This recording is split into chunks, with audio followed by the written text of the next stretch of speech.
So hi, my name is Cujo, and I'm bringing back the book reviews. Woo, woo! I want to make an update video shortly after this, kind of talking about what direction I'm taking in the channel.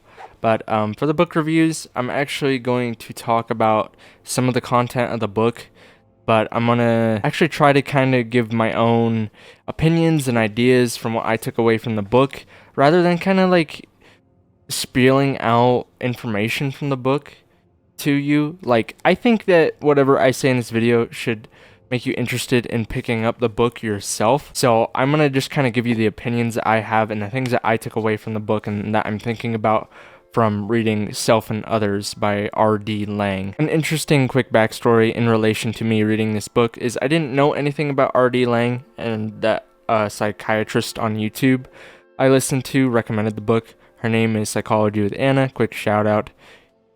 Non-affiliated, not paid or nothing. I'm just a fan. But she said that this was one of the most influential books in changing her perspective in terms of being a psychiatrist or a therapist. I mean, I'm not sure if you can really see the cover that well. Hopefully, maybe the autofocus picks it up. But the distinction that the cover itself makes is here's self and here's others, I think, and that they're separate but they're interconnected at the same time is the main argument of this book. So that although we perceive self and others to be separate, they're actually intertwined a lot more in ways that we don't see. And also the context behind Self and Others, or just R.D. Laing as a psychiatrist, is like he really furthered psychiatry for his time, because I think he was a psychiatrist during the early 1900s and he worked in like a lot of psych wards and stuff, but he furthered the field a lot and was a really good psychiatrist. But he had like a terrible personal life. From what I know, he was really reckless, didn't spend that much time with his kids, and went hard on his career. And he also cheated on his wife, from what I know, and don't quote me on it. I think he also might have been an alcoholic, but I don't necessarily remember that from what I learned. But it's just really interesting to like really consider his perspectives of, are they really effective if he didn't take the time to actually apply his own things that he discovered in his psychiatric practice, like on his own life. So I mean, yeah, take the book with a grain of salt, I guess, in the things that I say, but I'm gonna give you just my own life experience and the things that I'm considering. I think one of the greatest discoveries that R.D. Laing came across was during the time in psych wards. A lot of people working in the mental health industry or the mental health field treated patients like they were their illness. R.D. Laing worked a lot with schizophrenia, and the discovery that he came across was that the patients were getting treated like crap, basically, like both by their family and by the health industry workers, because they had this mental health, even the wording that we use, this mental health illness, they got treated like they were that illness. Like they had schizophrenia, so something was like wrong with them. And R.D. Laing has a huge argument that actually you can take with a grain of salt.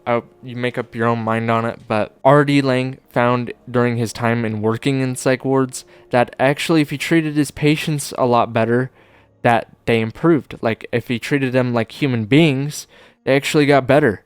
He makes a strong argument saying that mental illness is really in all an adaptation to a person's environment, to the others that are in their life. So when I say others, I refer to the environment, maybe the physical environment, as well as the people in the person's life. So he argues that schizophrenia is like a neurological alteration or a different pathway to try to adapt to the circumstances of one's life, which you can argue is like a maladaptation. But I personally have someone in my family who has schizophrenia, and it's really funny, I think, how subconsciously we can treat people with mental illness like there's something wrong with them. And I say that because when I'm unconsciously moving through the world, I completely treat people with mental illness like there is something wrong with them, but consciously there isn't. So I need to be aware of when I do it. And when I catch myself doing that, it's like, well, I know that these people are really just people just trying to struggle through life and find their own way, and that a lot of the times these mental illnesses are adaptations to what is going on in their life in terms of trauma and circumstances. So if I'm just to treat people as people, whatever ailments or whatever things are going on in their life, it's going to improve their life. And if I improve them and I help them along and I treat them with loving kindness, those people are going to be healthier and in the same turn be able to treat me with loving kindness And then it helps me avoid mental illness like depression, or maybe I even develop schizophrenia if I have just a ton of trauma like building up in my life. So with that roping it back to the title, the self and others, including the environment, really are inseparable. Like, we really are in this shit together. Lang talks about fantasy and experience in the book, and how we carry a unconscious desire from early experiences in our life to each situation in our life. So we kind of have a weighted expectation walking into each thing unconsciously or subconsciously, which because of this, when we interact with the world around us, we tend to slip away from actually being present and with the people that were in our life. There's usually, because of that expectation, we slip into fantasy. And even when people are talking to this, I'm sure you've experienced this as the person watching this, or maybe you're even listening to me right now. You start to drift attention-wise away to what you're trying to gain or find subconsciously. That ultimately you have some end goal in watching this, and you'll slip into thoughts and a dialogue with yourself to try to actualize that. He wrote a whole chapter on that. Not gonna go super in depth. Oh my gosh, I think I'm out of focus. Hold on, let me see if I can fix that. I think that looks better. The Tao Te Ching is now blurry. Oh, and in bringing up the Tao Te Ching, a big thing with this book is duality, with the two circles being a thing. Which, honestly, you probably don't need to read this book. You can just read the Tao Te Ching. That's like my favorite book. So, no, you should definitely read this book. I'm just kidding around. I just love the Tao Te Ching. So good. Another thing I would like to talk about is R.D. Laing also advocates for isolation. A lot of isolation early on in life as much as possible, to try to kind of figure out what things you're interested in or pulled to. Because when you actually give space and a lot more time for yourself to spend time with yourself, naturally what you were pulled to and what you're interested in bubbles up. And like, the struggle for me is when I graduated high school, like during school or primary school, I spent a ton of time with other people, and a lot of people throwing a lot of their shit at me.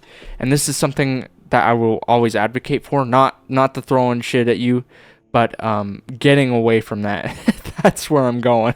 I think the most valuable thing you can do is spend a lot of time with yourself, and then pay attention what interests you and what you're pulled to. And I remember really loving reading when I was super, super young. And then when I got into school, I thought I hated reading because everyone told me, like, you either got to read this thing that sucks, there's like terrible literature, and you got to do it to get a good grade in this class, or my peers were like, reading is dumb and lame and I don't understand it. And then I was like, well, I'm impressionable, so I'm dumb and I don't understand it either.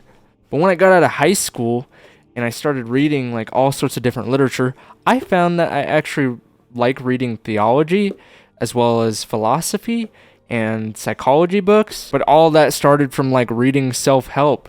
And then I was like, now I'm like, dude, self-help is like not good. Just read like a philosophy book or a poetry book. Like, it's a lot better. To wrap up that statement, you should spend a lot of time early on in life with yourself to try to find the things that you can bring into the world and cultivate for others, and then show up for others, being your fully integrated self and not fragmented. An idea that I thought was interesting that R.D. Laing also talked about was how much people actually play a part in developing our identity, and how much the world tells us what we are, and how much we choose to believe that. Like, he makes this huge distinction that a lot of people, or patients that he got, were living a narrative that was given to them by their parents. Like, maybe a parent sees you like as a failure or like inherently bad.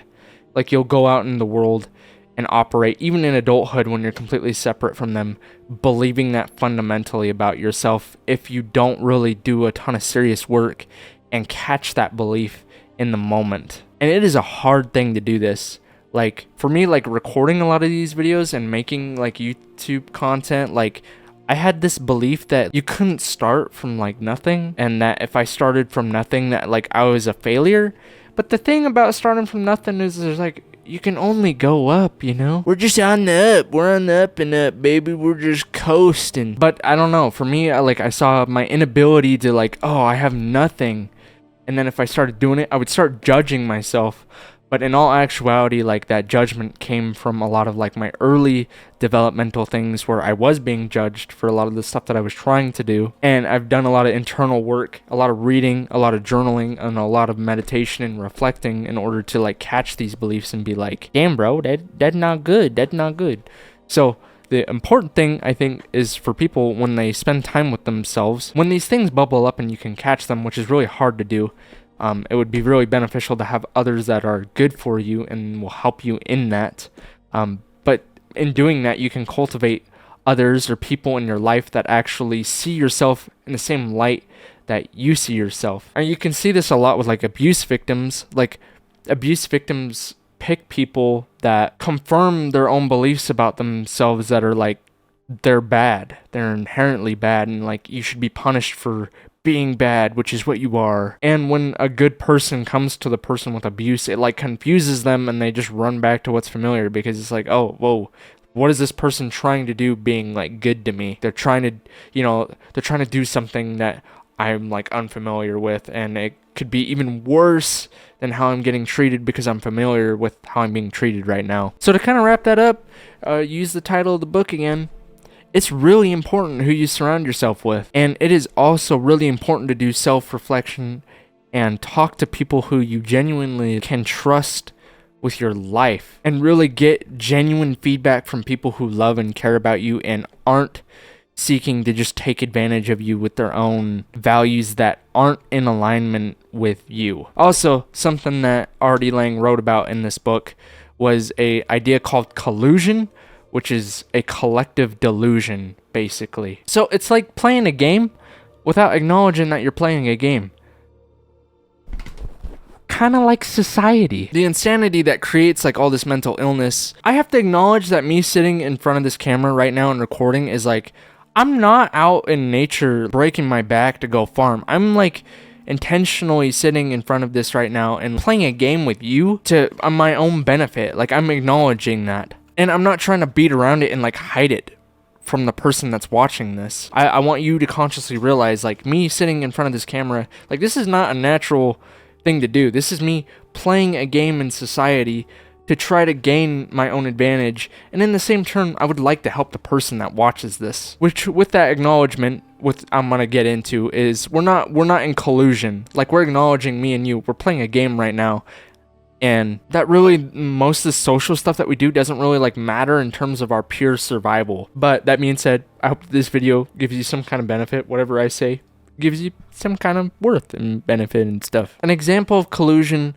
I think, would be, you could use anything really as an example, but I would say any kind of social dynamic without any kind of self-awareness. A very easy example I would say is politics, where people see it's Trump versus Biden or Republic versus Democrat, and that this is the fight of our nation, and this is like burning down our nation, and this and that. You have to acknowledge that a lot of this is a mental man-made construct. All this like war and violence and anger we have at each other is, a lot of it is just over ideas that we have with each other. We're playing a game, especially the politicians. Usually a group's goal in collusion is to try to reaffirm an appearance that they have about themselves, to try to hide an insecurity that they have. So you could refer to someone like Jung and say it's the shadow that they're trying to hide with their appearance to you. So like, maybe using myself as an example, maybe like right now I sound intelligent, or I'm putting on a front that I'm like, ooh, an intellectual. When really, like, if you look at my other videos on the channel, like, I'm trying to hide from you that I'm like a dumb gamer dude that does Let's Plays. It's true. Us as a culture and society, since we're set up as a collusion of sorts, a lot of us don't act for the sake of acting in of itself. A lot of us act in alignment with our fixed set of identity that we have about ourselves. This is something that Artie Lang talked about, and this is something that I actually see a lot of personally and have done myself a lot of personally. Boom, cue me having an identity as like a YouTuber and me acting in alignment with being a YouTuber, but you can have a self-awareness with doing that. I don't even necessarily care if this video is a success or not. I think it's what I can learn through the action of making the thing that is what's really important. It's not really the result of the thing. Also, a very strong argument in the collusion part that Lang talked about, because this is the part of the book that was like really fascinating to me, is once you disillusion collusion, progress actually doesn't exist. That we're just beings experiencing our own actions and the actions of other people, and progress is a man-made mental construct, which the difference between a man that is extremely rich or poor is like only the material things in their life, but the richness of that experience is not diminished on either side. There's a fullness in consciousness from both those people, and at the end of the day, they go both to graves. They consciously experience life, and they lose that consciousness in the exact same way. He goes into like all sorts of different social dynamics in the book too, and he uses math equations to break down how people project an image onto you, and also project a version of themselves that they want you to see from their projection onto you, so you don't figure out, or they don't, oh god, I'm getting it all twisted up. So that the real you doesn't get figured out by the real them, but you're both projecting both yourself and your image of the other. So it gets like, you know, the equations were looking kind of weird in the book. Let me see if I can find one. Hold on. Dang it. Oh my god. Can you focus on that? See, it gets wild. Hey, focus on me, please. Yeah, he uses like math equations to try to explain social dynamics. So it was a super interesting read, but he uses math equations to explain the projection stuff that I was just talking about. I don't know, if you're interested in any of this, you should totally get Self and Others by R.D. Laing. To very simply kind of conclude how he ends the book, he talks a lot about how a person gets where a sense of self-satisfaction comes from, which is through authentic action. But he talks about like the confusing intricacies of how authentic action can manifest, and it's like this thing you can't really like capture if you try to think about authentic action. I can't really explain to you like what makes an action authentic, and he doesn't in this book, and I remember it like confusing the hell out of me. But yeah, that authentic action can create a sense of satisfaction, and that inauthentic action creates a sense of unrest, which I think it comes from living in an alignment with the self and others. I think both things need to coexist in order to have a sense of satisfaction. Like for me, I really want to make videos, and I really want to play games with my friends and make music and stuff. So my mission as a person is to try to find out how these desires that manifest from myself can coexist with others, and others can benefit from the desires that manifest from myself. But I can get completely delusional with that pursuit. Like I could completely lose myself in that stuff. So I need others actually to keep me in check and make sure I don't go off the deep end in trying to pursue that type of stuff when I'm making music for like 14 hours. I need others to also keep me in check and make sure that I'm benefiting them. It's an interesting dichotomy. Neither of the two things can escape each other. Like they both need each other to survive, and if you want to get dualistic about it, like they're non-dual, they're one and the same, and also being dualism. Anyway, I feel like that's good. It says I've been recording nearly for 40 minutes, so hopefully there's some value out of that. I have a couple other books. If people are interested in me talking more about books, just leave a comment or something, and maybe even recommend me books. That would be really cool. There's a couple books I finished over there. You can't even really see my books, but I finished a book called Tuesdays with Maury, and also Myth of Sisyphus by Albert Camus. So I could also talk about that books if you like.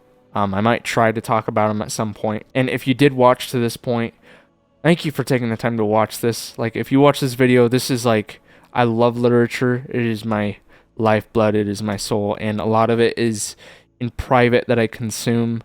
And I'm excited to talk more about literature with the people that I love, and hopefully you guys. So once again, thank you for taking the time to watch this. I love you. Appreciate it very much. And goodbye now.